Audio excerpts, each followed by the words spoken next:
ZEE5 ಇರುವಾಗ ನೀವು ನಿಮ್ಮ ನೆಚ್ಚಿನ ಶೋಗಳನ್ನ ಎಂದಿಗೂ ಮಿಸ್ ಮಾಡಿಕೊಳ್ಳುವುದಿಲ್ಲ. ಅದು ಸಂಪೂರ್ಣ ಉಚಿತವಾಗಿ. ಗೌತಮ್. ಹಾಂ ನಾನು ಆಫೀಸ್ಗೆ ಹೋಗಿ ಬರ್ತೀನಿ. ಗೌತಮ್. ಹಾಂ ಭೂಮಿಕಾ ರೆಡಿಯಾಗಿ ಎಲ್ಲೋ ಹೋದ್ಲು, ಎಲ್ಲಿಗೆ ಅಂತ ಗೊತ್ತಾಗ್ಲಿಲ್ಲ. ಅವರು ಕೆಲ್ಸಕ್ಕೆ ಹೋಗಿದ್ದಾರೆ. ಕೆಲ್ಸಕ್ಕ? ಯಾವ ಕೆಲ್ಸಕ್ಕೆ? ಅದೇ ಈ ಮುಂಚೆ ಕೋಚಿಂಗ್ ಸೆಂಟ್ರಲ್ಲಿ ಟೀಚಿಂಗ್ ಕೆಲಸ ಮಾಡ್ತಾ ಇದ್ರಲ್ಲ, ಅಲ್ಲಿಗೆ ಹೋಗಿದ್ದಾರೆ. ಮತ್ತೆ ಕೆಲ್ಸಕ್ಕೆ ಹೋಗ್ತಿದ್ದಾಳ? ಅಲ್ಲ, ಅವಳು ಕೆಲ್ಸಕ್ಕೆ ಹೋಗೋ ಅಗತ್ಯ ಏನಿತ್ತು? ನೀನಾದ್ರೂ ಅವಳನ್ನ ಕೇಳಬೇಕಾಗಿತ್ತಲ್ವಾ? ಅವ ಅಗತ್ಯ ಇತ್ತು ಇಲ್ಲ ಅನ್ನೋದಕ್ಕಿಂತ ಅವ್ರಿಗೆ ಕೆಲಸ ಮಾಡೋದು ಅಂದ್ರೆ ಭಾಳ ಇಷ್ಟ. ಆಮೇಲೆ ಇಡೀ ದಿನ ಮನೇಲಿ ಕೂತು ಸುಮ್ಮನೆ ಬೋರ್ ಆಗುತ್ತೆ, ಕೆಲ್ಸಕ್ಕಾದ್ರೂ ಹೋಗ್ತೀನಿ ಅಂದರು. ನನಗೂ ಸರಿ ಅನ್ನಿಸ್ತು, ಓಕೆ ಅಂದೆ. ಏನ್ ಗೌತಮ್ ನೀನು, ಅವಳು ಹೋಗ್ತೀನಿ ಅಂತ ಹೇಳಿದ ತಕ್ಷಣ ನೀನು ಹ್ಞೂ ಅಂತ ಹೇಳ್ಬೇಡದ? ಅವಳೀಗ ದಿವಾನ್ ಮನೆ ಸೊಸೆ, ಹೋಗಿ ಹೋಗಿ ಸಣ್ಣ ಪುಟ್ಟ ಕೋಚಿಂಗ್ ಸೆಂಟ್ರಲ್ಲಿ ಕೆಲಸ ಮಾಡದ? ನಮ್ಮ ಪ್ರೆಸ್ಟೀಜ್ ಏನಾಗಬೇಡ. ಇದ್ರಲ್ಲಿ ಪ್ರೆಸ್ಟೀಜ್ ಕಡಿಮೆ ಆಗುವಂಥದ್ದೇನಿದೆ? ನನಗಿದ್ರಲ್ಲಿ ಯಾವ ತಪ್ಪು ಕಾಣಿಸ್ಲಿಲ್ಲ. ಆಮೇಲೆ ನಾನು ಅವ್ರಿಗೇನು ಹೇಳಲಿಲ್ಲ ಕೇಳಲಿಲ್ಲ ಅಂತೆಲ್ಲ ಅನ್ಕೋಬೇಡಿ. ನಾನು ಕೇಳಿದೆ, ಯಾಕೆ ಬೇಕಿದೆಲ್ಲ ಮನೇಲಿ ಆರಾಮಾಗಿರ್ಬೋದಿತ್ತು ಅಂತ. ಬಟ್ ಅವ್ರು ಹೇಳಿದ್ ಕೇಳಿದ್ಮೇಲೆ ಅವ್ರ ನಿರ್ಧಾರ ಸರಿ ಅಂತ ಅನ್ನಿಸ್ತಮ್ಮ ನನಗೆ. ಏನು ಸರಿ ಇದೆ ಗೌತಮ್? ಅವಳು ನಿನ್ನನ್ನು ನೋಡಿಕೊಂಡು ಮನೆ ನೋಡಿಕೊಂಡು ಆರಾಮಾಗಿರ್ಬೋದು ತಾನೆ? ಕೆಲಸ ಅಂತ ಹೋದರೆ ನಿನ್ನ ಬಗ್ಗೆ ಗಮನ ಕಡಿಮೆ ಆಗಲ್ವಾ? ಇಲ್ಲಮ್ಮ, ಆ ಥರದ್ದೆಲ್ಲ ಏನೂ ಆಗಲ್ಲ. ಅವರು ಎರಡೂ ಕಡೆ ನಿಭಾಯಿಸ್ತಾರೆ. ಈಗ ಮದುವೆಗೆ ಮುಂಚೆ ಅವರು ಕೆಲಸನೂ ಮಾಡಿಕೊಂಡು ಮನೆ ಕಡೆ ನೋಡ್ಕೋತಾ ಇರಲಿಲ್ವಾ? ಅವ್ರಿಗೆ ಎರಡೂ ಕಡೆ ನಿಭಾಯಿಸೋದು ಗೊತ್ತು. ನೀವೇನು ವರಿ ಮಾಡ್ಕೋಬೇಡಿ. ಆದ್ರೂ ಅಮ್ಮ, ಈಗ ನೀವೇ ನೋಡಿ, ಮಹಿಮಾ ಕೆಲಸ ಮಾಡ್ತಾ ಇದ್ದಾಳೆ, ಅವಳಿಗೆ ಆ ಫ್ರೀಡಮ್ ಇದೆ. ನಾವು ಭೂಮಿಕಾಗೆ ಯಾಕೆ ಆ ಫ್ರೀಡಮ್ ಕೊಡಬಾರ್ದು? ಅವಳಿಗೆ ಓಕೆ ಅಂದು ಭೂಮಿಕಾಗೆ ಬೇಡ ಅಂತ ಹೇಳಿದ್ರೆ ಚೆನ್ನಾಗಿರುತ್ತೆ ಹೇಳಿ. ಅವ್ರಿಗೆ ಏನೇನು ಇಷ್ಟನೋ ಮಾಡಲಿ ಬಿಡಿ. ಅದು ಅಲ್ಲದೆ ಅವರು ಟೀಚರ್ ಆಗಬೇಕು, 4 ಜನಕ್ಕೆ ಪಾಠ ಹೇಳಬೇಕು ಅನ್ನೋದು ಅವ್ರ ಅಪ್ಪನ ಕನಸು. ಅದಕ್ಕೋಸ್ಕರ ಅವರು ಕಷ್ಟಪಟ್ಟು ಓದಿಸಿದ್ದಾರೆ. ಅದೆಲ್ಲ ವೇಸ್ಟ್ ಆಗಬಾರ್ದಲ್ವಾ? ಇನ್ನು ಮನೆ ವಿಷಯ ಬಂದರೆ ಮನೆ ನೋಡ್ಕೊಳ್ಳೋದಕ್ಕೆ ಕೆಲಸದವರಿದ್ದಾರೆ. ನಾನು ಬೆಳಗ್ಗೆ ಆಫೀಸ್ಗೆ ಹೋದ್ರೆ ಸಂಜೆ ಬರ್ತೀನಿ, ಅವರು ಅಷ್ಟಲ್ಲಿ ಬಂದಿರ್ತಾರೆ. ನನಗೂ ಟೈಮ್ ಕೊಡ್ಬೇಕು. ಎಲ್ಲ ಯೋಚನೆ ಮಾಡಿನೇ ನಾನು ಓಕೆ ಅಂದಿದ್ದು. ಅಮ್ಮ, ನಿಮ್ಗೆ ಹೇಳಿದೆ ನಾನು ಈ ನಿರ್ಧಾರ ತೊಗೊಂಡೆ ಅಂತ ದಯವಿಟ್ಟು ತಪ್ಪು ತಿಳ್ಕೊಬೇಡಿ. ಇದು ಹೇಳೋ ಅಷ್ಟು ಇಂಪಾರ್ಟೆಂಟ್ ಅಂತ ನನಗೇನು ಅನ್ನಿಸ್ಲಿಲ್ಲ. ಅದ್ರ ಮೇಲೂ ನಿಮ್ಗೆ ಬೇಜಾರಾಗಿದ್ದರೆ ಐ ಆಮ್ ಸಾರಿ. ಸರಿ, ನಂಗೆ ಲೇಟ್ ಆಗ್ತಾ ಇದೆ, ನಾನು ಬರ್ತೀನಿ. ಮಾ, ಏನ್ಮಾ ಇದು ಅಣ್ಣ ಅದಕ್ಕೆ ಈ ರೇಂಜಿಗೆ ಸಪೋರ್ಟ್ ಮಾಡ್ತಾ ಇದ್ದಾನೆ? ನನಗೂ ಒಂದು ಟೈಮ್ ಬರುತ್ತೆ, ಆವಾಗ ನೋಡ್ಕೋತೀನಿ. ಆದರೆ ಈ ಭೂಮಿಕಾ ಮತ್ತೆ ಯಾಕೆ ಕೆಲ್ಸಕ್ಕೆ ಹೋಗ್ತಿದ್ದಾಳೆ? ಮೊದಲಾಗಿ ತಿಳ್ಕೋಬೇಕು.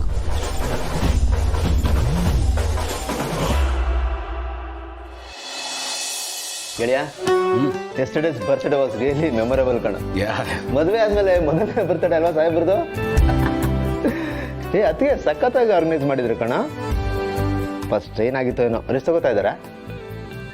ಎಲ್ಲಿ ರೆಸ್ಟ್ ಆನಂದ? ನಿನ್ನೆ ರಾತ್ರಿ ಇದ್ದಕ್ಕಿದ್ದಂಗೆ ಮತ್ತೆ ನಾನು ಕೆಲ್ಸಕ್ಕೆ ಹೋಗ್ತೀನಿ ಅಂದರು. ಐ ಥಿಂಕ್ ಮೋಸ್ಟ್ಲಿ ಇಷ್ಟೊಂದು ಕೆಲ್ಸಕ್ಕೆ ಹೊರಟ್ಬಿಟ್ಟಿರ್ಬೋದು ಅನ್ಸುತ್ತೆ. ಕೆಲ್ಸಕ್ಕ ಇವತ್ತೇ? Very good. ಇವತ್ತು ಒಳ್ಳೆ ದಿವಸ ಕಣ. ಮೋಸ್ಟ್ಲಿ ಮನೇಲಿ ಕೂತು ಕೂತು ಬೋರ್ ಆಗಿರ್ಬೇಕು, ಅದಕ್ಕೆ ಟೈಮ್ ಪಾಸ್ ಹೋಗ್ತಿರ್ತಾರೆ. ಹೋಗ್ಲಿ ಬಿಡ. ಇಲ್ಲ ಕಣ, ನನಗೂ ಹಾಗೆ ಅನ್ನಿಸ್ತಾ ಇಲ್ಲ. ಅವ್ರಿಗೆ ಏನಾದರೂ ಸಮಸ್ಯೆ ಆಗಿದೆಯಾ ಅಂತ ಅನ್ನಿಸ್ತಾ ಇದೆ. ಸಮಸ್ಯೆ? ಅಲ್ವೋ, ಎಲ್ಲದಕ್ಕೂ ಒನ್ ಸ್ಟಾಪ್ ಸೊಲ್ಯೂಷನ್ ಥರ ನೀನಿದೆಯಲ್ಲ. ಆ ಗರ್ಭ ಶ್ರೀಮಂತ ಬ್ಯಾಂಕ್ನಂತ ಗಂಡನೇ ಜೊತೆಗಿರುವಾಗ ಅವ್ರಿಗೆಂತ ಸಮಸ್ಯೆನೋ? ಗಂಡ ದೊಡ್ಡ ಶ್ರೀಮಂತ ಅಂತ ಅವ್ರನ್ನ ATM ಥರ ಬಳಸ್ಕೊಳ್ಳೋ ಪೈಕಿ ಅಲ್ಲ ಕಣ. ತುಂಬಾ ಸ್ವಾಭಿಮಾನಿ. ನನಗೆ ಆ ಕಾರಣಕ್ಕೆ ಯೋಚನೆ ಆಗ್ತಾ ಇರೋದು, ಏನಾದರೂ ಸಮಸ್ಯೆ ಆಗಿದೆಯಾ ಅಂತ. ಓವರ್ ಥಿಂಕಿಂಗು ಒಂದು ಲಿಮಿಟ್ ಇದೆ ಕಣ, ಅಲ್ವಾ? ಅವ್ರ ಖರ್ಚು ವೆಚ್ಚ ಎಲ್ಲ ನೀನೇ ನೋಡ್ಕೋತೀಯ ಅಂತಂದ್ರೆ ಅವ್ರಿಗೆಂತ ಸಮಸ್ಯೆನಾ? ಹೌದಪ್ಪ, ಅವ್ರಿಗೆ ಅಂತ ಒಂದು ಅಕೌಂಟ್ ಓಪನ್ ಮಾಡಿಸಿ ಡೇ ಟು ಡೇ ಖರ್ಚಿಗೆ ಅಂತ ನಾನು ಅಮೌಂಟ್ ಹಾಕಿಸ್ತಾ ಇದ್ದೀನಿ.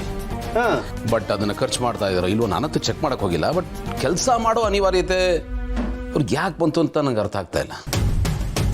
ನನಗನ್ಸೋ ಮಟ್ಟಿಗೆ ನಾನು ಹೇಳಿದ್ನಲ್ಲ, ಬೋರ್ ಆಗ್ತಿರುತ್ತೆ, ಟೈಮ್ ಪಾಸ್ಗೆ ಅಂತ ಹೋಗ್ತಿರ್ತಾರೆ ಅಷ್ಟೇ ಕಣ. ಹಾಗಂತೀಯ? ಖಂಡಿತನಪ್ಪ.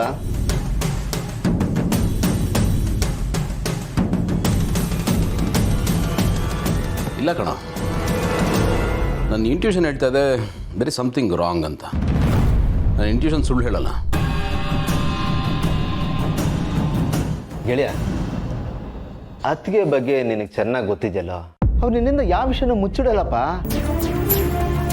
ಆ ಥರ ಏನಾದರೂ ಇದ್ದರೆ ಸಮಯ ಬಂದಾಗ ಅವರೇ ಹೇಳ್ತಾರೆ ಬಿಡು. ನೀ ಇಲ್ಲದೆಲ್ಲ ತಲೆಗೆ ಹಾಕ್ಕೊಂಡು ಸುಮ್ಮನೆ ನೆಮ್ಮದಿ ಹಾಳು ಮಾಡ್ಕೋಬೇಡ. ಮೊದಲು ಅದರಿಂದ ಹೊರಗಡೆ ಬಾ. ಕೇರ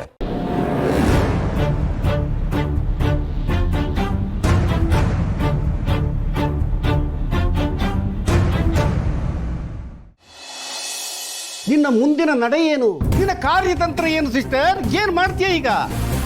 ಆ ಭೂಮಿಕಾ ಹೇಳಿದ್ದಕ್ಕೆಲ್ಲ ಮಾಡಿದ್ದಕ್ಕೆಲ್ಲ ನೀನು ಹೂ ಅಂದ್ಕೊಂಡು ಕೂತ್ರೆ ನಿನ್ನ ಸಾಮ್ರಾಜ್ಯ ಮುಳುಗೋಗ್ಬಿಡುತ್ತೆ. ಆಗ ನಿನ್ನ ಗತಿ ಏನು? ನಿನ್ನ ಮಕ್ಕಳ ಭವಿಷ್ಯದ ಗತಿ ಏನು ಯೋಚನೆ ಮಾಡಿದ್ಯಾ?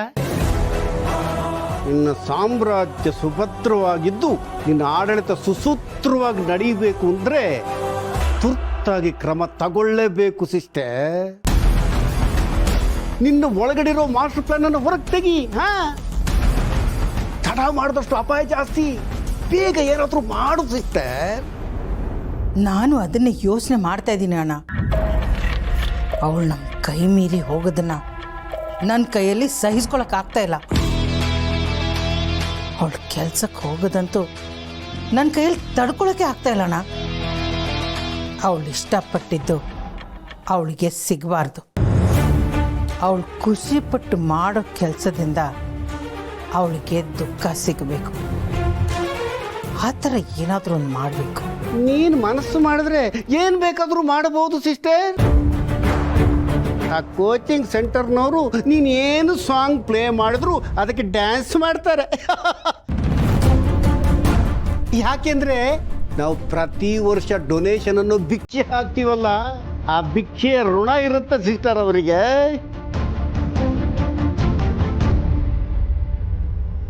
ಈಗೇನು ಮಾಡ್ತೀನಿ ಅಂತ ನೋಡು.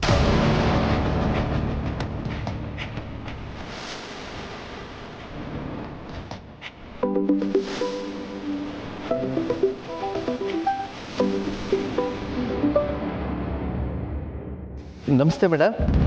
ಏನು ಮೇಡಮ್ ದಿಢೀರ್ ಅಂತ ಫೋನ್ ಮಾಡಿಬಿಟ್ಟಿದ್ದೀರಾ?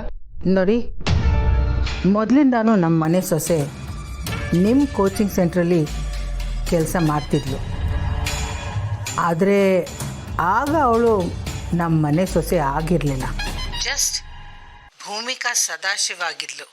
ಈಗ ಅವಳು ಭೂಮಿಕಾ ಗೌತಮ್ ದಿವಾನ್ ಆಗಿದ್ದಾಳೆ. ಆಗಿರೋದಕ್ಕೂ ಈಗಿರೋದಕ್ಕೂ ತುಂಬ ವ್ಯತ್ಯಾಸ ಇದೆಯಲ್ವಾ? ಆ ವ್ಯತ್ಯಾಸನ ಅರ್ಥ ಮಾಡಿಕೊಂಡು ಅವಳಿಗೆ ಈಗ ಯಾವ ಥರ ಗೌರವ ಸಿಗಬೇಕೋ ಆ ಥರ ನೀವು ನೋಡ್ಕೊಳ್ಳಿ.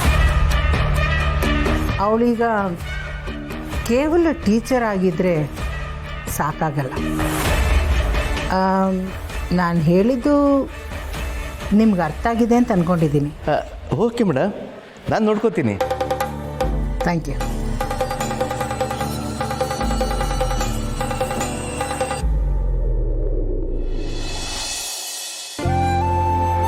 ಅತ್ತೆ, ಎಲ್ಲಿ ಹೋಗ್ಬಿಟ್ಟು ಬರ್ತಿದ್ದೀರಾ? ಅದೇ ಪುಟ್ಟಿ ಹೇಳಿದ್ನಲ್ಲ, ಚೀಟಿ ಹಾಕಿದ್ದೆ ಅಂತ. ಅವರು ಊರಲ್ಲಿಲ್ಲ, ಮುಂದಿನ ತಿಂಗಳು 10ನೇ ತಾರೀಕು ಬರ್ತೀನಿ ಅಂದವರು. ನಿನ್ನೆ ರಾತ್ರಿನೇ ಬಂದ್ಬಿಟ್ರಂತೆ. ಅದಕ್ಕೆ ಹೋಗಿ ಚೀಟಿ ದುಡ್ಡು ತಗೊಂಡ್ಬಂದೆ. ZEE5 ಆಪ್ ಡೌನ್ಲೋಡ್ ಮಾಡಿ ಎಲ್ಲಾ ಸಂಚಿಕೆಗಳನ್ನು ಸಂಪೂರ್ಣ ಉಚಿತವಾಗಿ ನೋಡಿ.